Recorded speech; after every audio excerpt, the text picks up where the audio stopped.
เห็นแมปเร่งนี่คิดว่าประเทศลาวออกมาโปรโมทการท่องเที่ยวแห่งประเทศลาวเอง เพราะว่าสุดที่โปรโมทออกมาสวมใส่เป็นสุดผ้าสิ้นทางฝั่งลาวเนาะแต่เบิ่งธงชาติข้างหลังและกระสายสะพายเป็นของเขมรนะ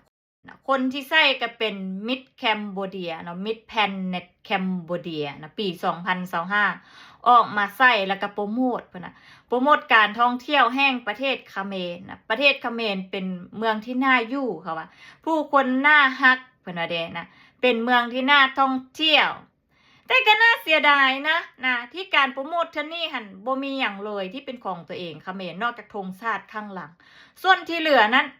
ของชาติอื่นที่ก๊อปปี้แล้วเอามาสวมใส่ในโตแล้วก็โปรโมทว่าเอ้ยประเทศตัวเองน่าอยู่นะประเทศเขมรน่าอยู่น่าอายซุมบ่มีวัฒนธรรมเป็นของตัวเองอยากได้วัฒนธรรมของคนอื่นมาเป็นของตัวเองนะงามแม่นบ่นะงามหลายบ่นะผ้าสิ้นทางประเทศลาวงามหลายเนาะนะเซินเอามาใส่โลดนะเพราะทั้งโลกเขาก็ฮู้แล้วแหละว่ามันเป็นผ้าสิ้นของทางฝั่งลาวจงภูมิใจไปเด้อนะ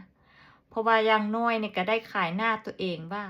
ก๊อปของสัตว์อื่นมาใส่ของตัวเองโปรโมทประเทศตัวเองด้วยของสัตว์อื่นภูมิใจไปให้สุดนะอย่าลดละความหน้าด้านและก็ความอยากได้ของสัตว์อื่นมาเป็นของตัวเองเอาให้สุดให้สายตาชาวโลกเขาเบิ่งว่าซุ่มนักก๊อปใหญ่